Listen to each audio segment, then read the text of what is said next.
مسیح یسوع میں آپ سب کی سلامتی ہو۔ آج صبح میں گلتیوں کے نام پالوس رسول کے خط کے دوسرے باب کی 15ویں اور 16ویں دو آیات تلاوت کی ہیں، اور ان آیات کے پس منظر میں ہم نے پالوس رسول کو پطرس کو ملامت کرتے دیکھا ہے، جو انجیل کے مطابق سیدھی چال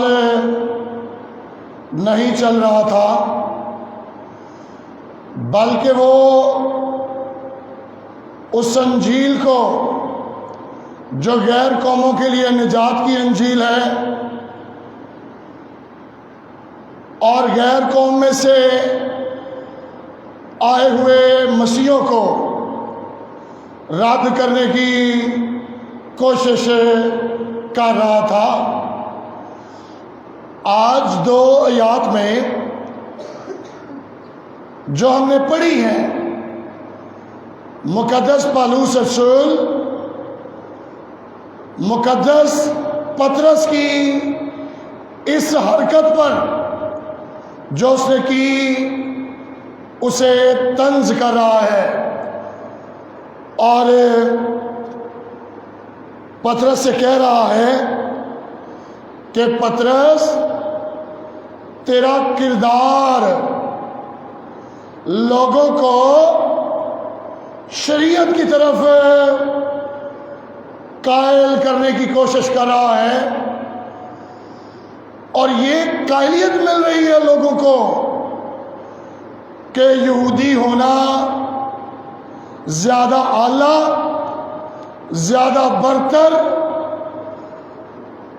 اور جو غیر قوموں سے آئے مسیحی لوگ ہیں وہ قابل تحقیر، کمتر اور گھٹیا ہیں۔ یہ جو غیر قوموں سے آئے ہوئے مسیحوں کے ساتھ کھانا کھانے سے اور اگاپے ڈنر یا خدا کی ضیافت میں شامل ہونے سے جو انکار کیا گیا، یہ ظاہر کر رہا ہے کہ غیر قوموں سے آنے والے لوگ جو مسیحی بنے ہیں یہ کم تر ہیں۔ اور میرے عزیزو، پطرس کو تو زیادہ خبر ہونی چاہیے تھی اس بارے میں کہ کس طرح خدا نے پطرس کی خدمت کے وسیلہ سے اعمال کی کتاب کے 10ویں اور 11ویں باب کی پہلی 18 آیات میں، یاد کیجئے وہ طالوی شخص جس کا نام کرنیلیس ہے، جب اس کے گھر میں انجیل سنائی گئی اور وہ ایمان لائے اور خدا نے ان پر روح القدس کو جاری کیا، اور پطرس کو یہ پتا تھا کہ خدا غیر قوموں کو نجات کے منصوبے میں شامل کر رہا ہے۔ اس لیے پالوس نے طنز کرتے ہوئے یہ سکھانے کی کوشش کی۔ اگر آپ 16ویں آیت کو دوبارہ پڑھیں تو لکھا، تو بھی یہ جان کر کہ آدمی شریعت کے اعمال سے نہیں بلکہ صرف یسوع مسیح پر ایمان لانے سے راست باز ٹھہرتا ہے، خود بھی مسیح یسوع پر ایمان لائے تاکہ ہم مسیح پر ایمان لانے سے راست باز ٹھہریں، نہ کہ شریعت کے اعمال سے، کیونکہ شریعت کے اعمال سے کوئی بشر راست باز نہیں ٹھہرے گا۔ میرے عزیزو، جو یہودی نجات پا چکے تھے، جن یہودیوں نے یسوع مسیح کو قبول کیا، اس کی قربانی پر ایمان لائے، وہ جانتے تھے کہ شریعت کے اعمال سے نجات نہیں ملتی۔ جو لوگ شریعت کو کامل طور پر پورا نہیں کر سکتے، اس کے احکام کی پوری تعمیل نہیں کر سکتے، ناکام رہتے ہیں، شریعت ان پر سزا کا حکم وارد کرتی ہے۔ پرانے عہد نامے میں شریعت کے جو حکم ہے وہ 613 ہے، اور اگر آپ 612 حکم پورے کر بھی لیں اور 613واں حکم آپ سے پورا نہیں ہوتا تو آپ ساری شریعت کے مجرم بن جاتے ہیں۔ آپ پر موت کی سزا کا حکم ہو جاتا ہے، لہذا جب موت کی سزا کا حکم ہو جاتا ہے تو پھر لعنت کے متحد ہیں، کیونکہ سب نے ان پاک حکام کو توڑا۔ لہذا جو سچائی، جو حقیقت یہاں پر پیش کی گئی ان دو آیات میں، وہ یہی ہے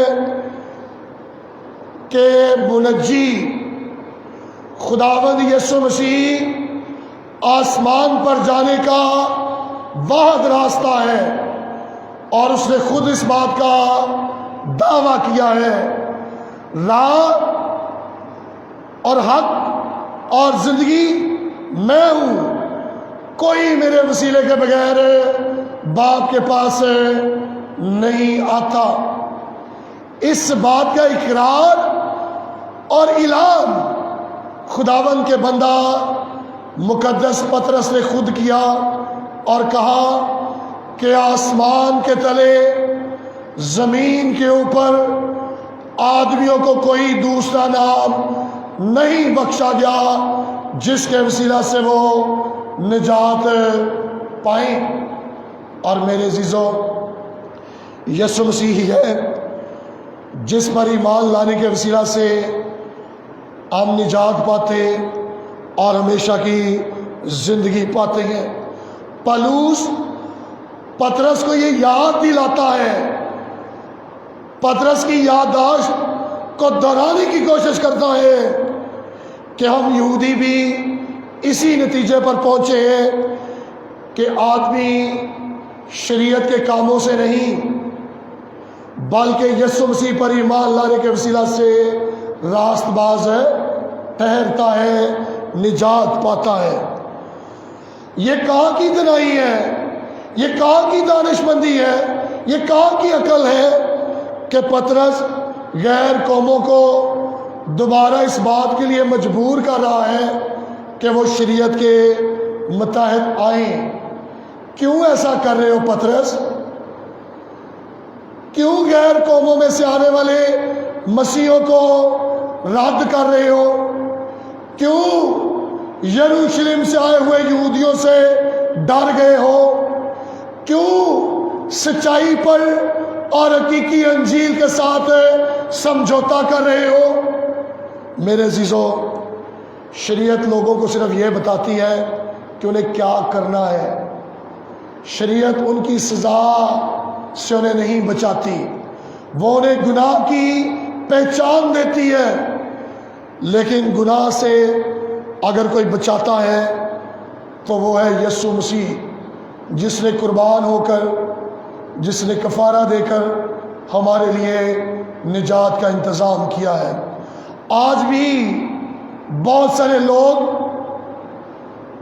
کلیسیا میں حاضری، چرچ میں رکنیت، بپتسمہ، ساکرامنٹس، اچھے کاموں پر بھروسہ کرتے ہیں کہ وہ ہمیں نجات دلائیں گے۔ پالوس نے یہی بات کی اور کہا تھا کہ جو فضل کی خوشخبری کو بدلتا ہے۔ اگر آپ میرے ساتھ دیکھیں گلتیوں پہلے باب کو اور اس کی 8ویں آیت کو، پالوس کہتا ہے لیکن اگر ہم یا آسمان کا کوئی بھی فرشتہ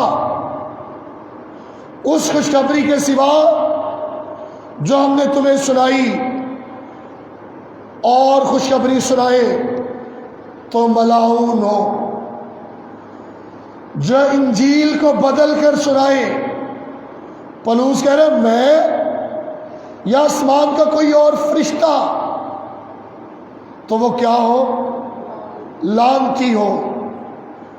کہہ رہے جیسا ہم پیشتر کہہ چکے ہیں ویسا اب میں پھر کہتا ہوں کہ اس خوشخبری کے سوا جو تم نے قبول کی تھی، کہ اگر کوئی تمہیں اور خوشخبری سناتا ہے تو ملعون ہو، لعنتی ٹھہرے۔ آج لوگ فضل کے ساتھ بہت ساری باتوں کو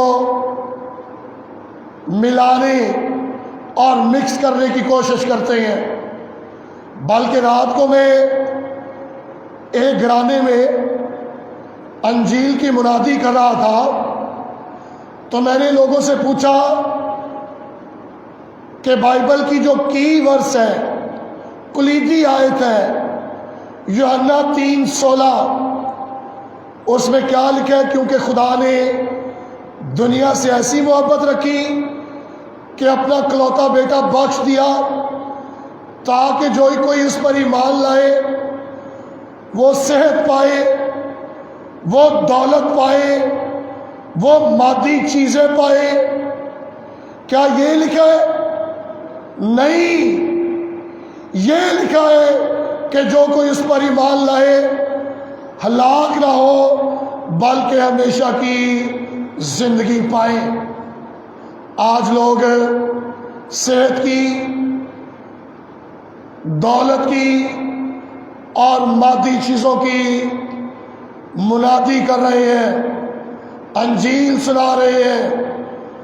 سب بہت ضروری ہے کہ ہم حقیقی انجیل کی طرف لوٹیں، ہم بائبل کی حقیقی انجیل کی منادی کریں، لوگوں کو بتائیں کہ یسوع گناہوں کی معافی، جہنم سے بچانے، خدا کی فرزندیت دینے، ہمیشہ کی زندگی دینے، آسمانی شہریت دینے، جلالی بدن دینے، جلالی گھر دینے اس دنیا میں آیا ہے۔ ہم ہمیشہ کی زندگی کے لیے یسوع مسیح کو قبول کریں۔ خدا مجھے اور آپ کو ایسا کرنے کا فضل بخشے۔ آئیے اپنے سروں کو جھکائیں اور دعا مانگیں۔